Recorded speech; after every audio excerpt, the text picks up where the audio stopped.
Hello, Gemini. It's umomgtarot, and this is your someone secretly wishes you knew this tarot card reading. We're gonna have a look at your faves from the astrology reading cards and figure out what this person's personality is like. And then we're gonna go ahead and look into the tarot and see what they secretly wish you knew. It's a tongue twister. So I'm gonna start with your astrology reading card, and then we're gonna head on into it. Here's your first card. See how I buy my time for that shuffling? Alright, your first card is Gemini. Oh, we're matching energies. Okay, I wish a mother would. You see your own side. Are you happy? Were you happy, or were you like, nah? You know? Do you date your own sign? Please let me know. Would you date another Gemini? Okay. The energy is communicative, mischievous, lively, witty, and informative. Stimulating exchange is possible, Gemini energy. So we know the clever, the wit, the charm. We know. You know. Okay? And only you know why your mood changes or your demeanor changes the way that people describe it. I mean, I'm not here to say, like, you guys do that, but, like, hey, Dr. Jekyll, Hyde, the twin energy. You know, you know, I mean, your next card is Gemini energy. Cancer energy. The energy is emotional, sensitive, caring, and loving. It may concern family, a mother, or a child. Okay. Gemini and Cancer giving us a lot of, like, communicative, sensitive energy. So this person is actually known, well, the Cancer energy is part of them is known for the mood switching, just like I mentioned with the Gemini. So it's like, okay, your mental switches with the Gemini energy, but your mood switches sporadically with the Cancer energy. And so, whoo, this person is giving the hot and cold vibe. Are they not? Are they not giving, like, one day you're lovey-dovey and one day you're dead serious? One day you're, like, all into me and one day you're not? Like, they're giving a little bit of energy.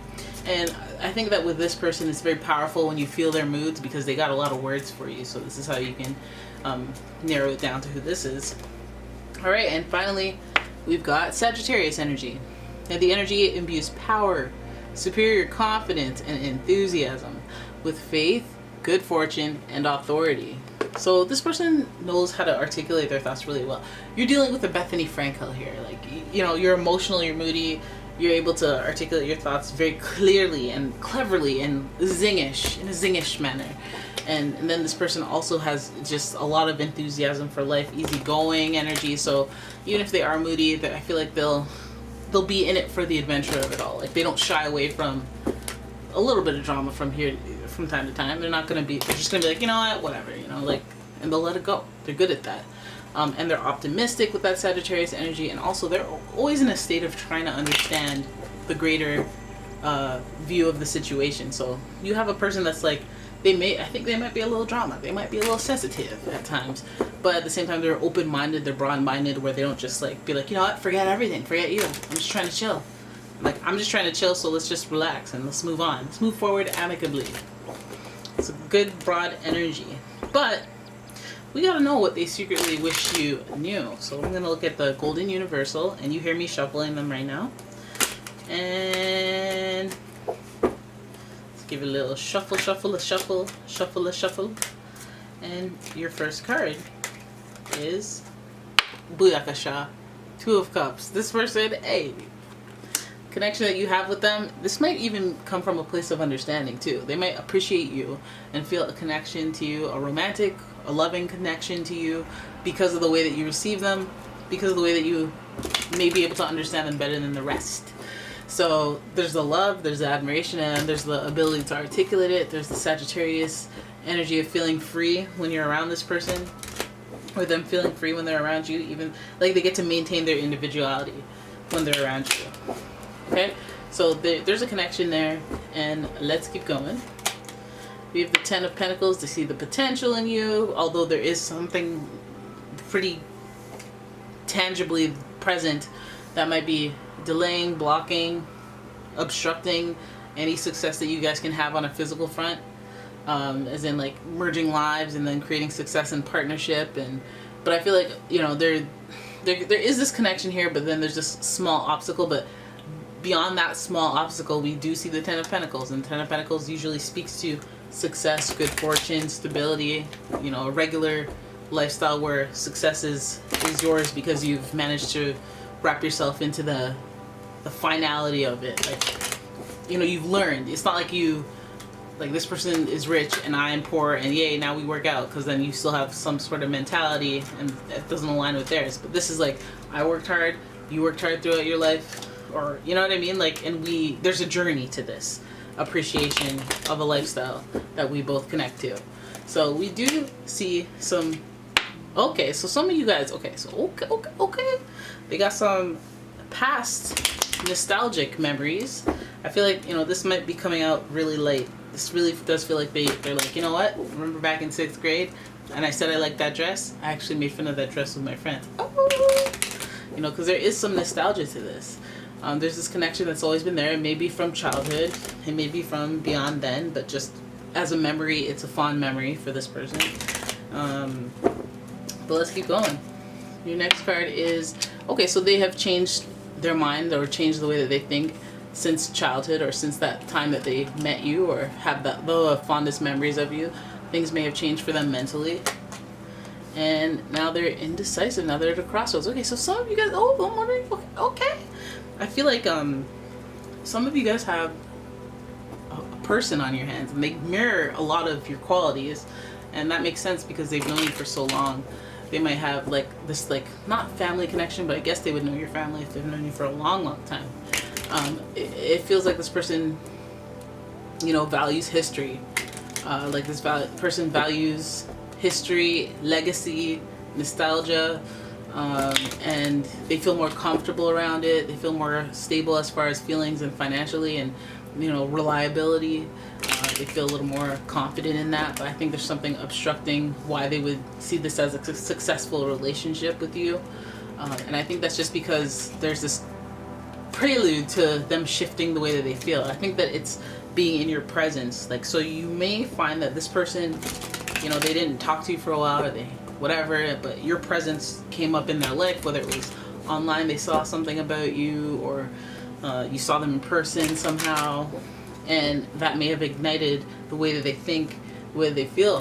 Okay, now they find themselves in a, oh, I can't really decide how I feel about this person kind of situation, but I think that originally there was a connection there. Now I'm wondering if you had more of a connection, somebody had the connection, somebody felt something, and maybe it just was not explored.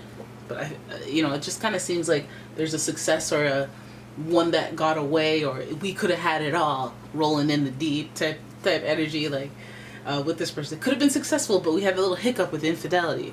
Could have been successful, we had this great connection, great whatever, but then I had to move to Beijing, or you know what I mean, like something tangibly distortive interrupted this Ten of Pentacles journey, this Ten of Pentacles flow.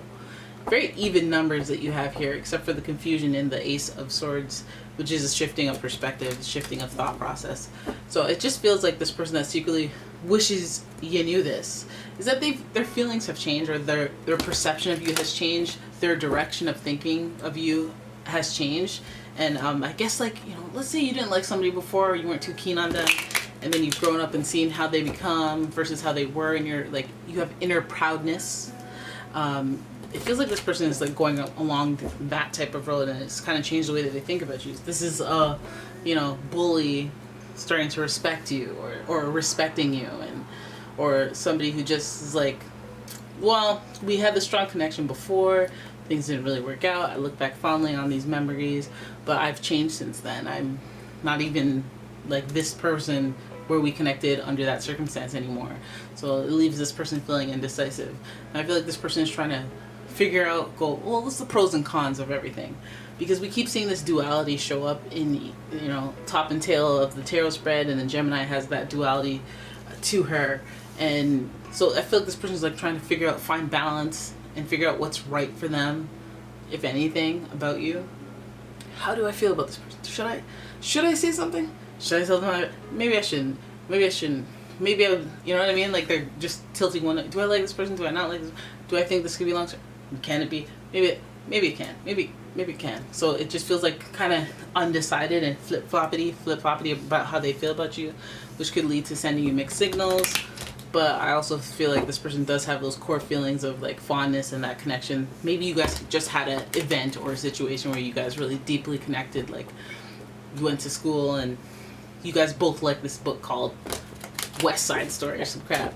And then like you guys always had that little moment. You see each other in the hall and be like, dang, I can't remember one song from West Side Story. Let's go High School Musical. Oh no, no, no. Stick to the thing you know. I don't know. You know how I be. Now the swords gives me this person like doing a lot of thinking, maybe overthinking. The indecision, I feel like it's maybe some of you are like, oh, well, we've reconnected. That's good. Hey, is this interest? Is this relation? Like, is this romantic interest? Is this like what? And then they go cold, and then you're like, oh, forget them. And then they show up, and you're like, oh, huh? What do you like? What do you want? Do you want what do you want from me? Are you sweetening me up to get a loan? Are you trying to reconnect with my brother? Are you like what's going on here? You know, and there's this indecision. This person may go back and forth, and you may not even have necessarily the context to understand why they keep going back and forth. Like, what's going on with you? Are you like one foot in and out of a relationship that you have that you're not going to tell me that I'm not close enough to you to ask questions about? Or like, well, what is happening? Feels like there's something more.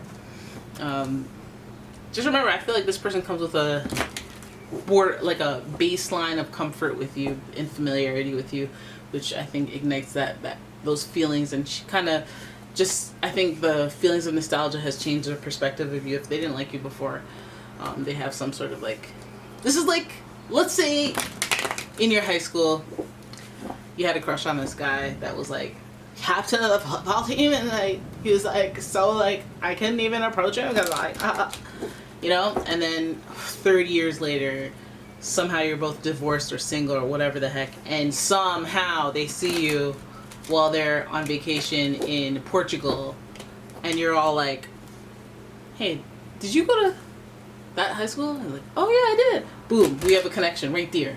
Okay. Oh, okay. Oh, yeah. So then we get to talking, and then it's like, oh, we share fond memories, but from different perspectives, and like then the feelings change or the thoughts towards this. Oh, I just thought you were a geek. Like you didn't even, you know, things change, things shift. But I feel like this person is like, isn't super impulsive and emotional in the sense that they'll just be like, oh, let me change my life all randomly. I feel like things develop for them, and so then that's how the indecisive or the indecision kind of rears its ugly head. You know, we have this strong connection. Now I don't know what to choose. Before you weren't even in an option. Now they don't know what to do. Now they don't know. Do I still want to be single? Do I still want to be single-minded? Or do I want to move on? And shift my thinking to more duality. Weighing my pros and cons towards there being two instead of one. Maybe I need to listen to Spice Girls. Randomly. Right? So we know what's going on here. And they secretly wish you knew all about it. But, you know, they can't let you know. They can't put game onto game. You feel me? Alright, so there it is. That is your reading. I hope you guys enjoyed it. If you did, please give the video a thumbs up. And subscribe to the channel. Leave a comment. Share the video. And if you'd like your own personal reading, please check out the description. There is a link to my website as well as a link to my Etsy shop. And yeah, I'll see you guys in the next one. Thanks for watching. Bye-bye.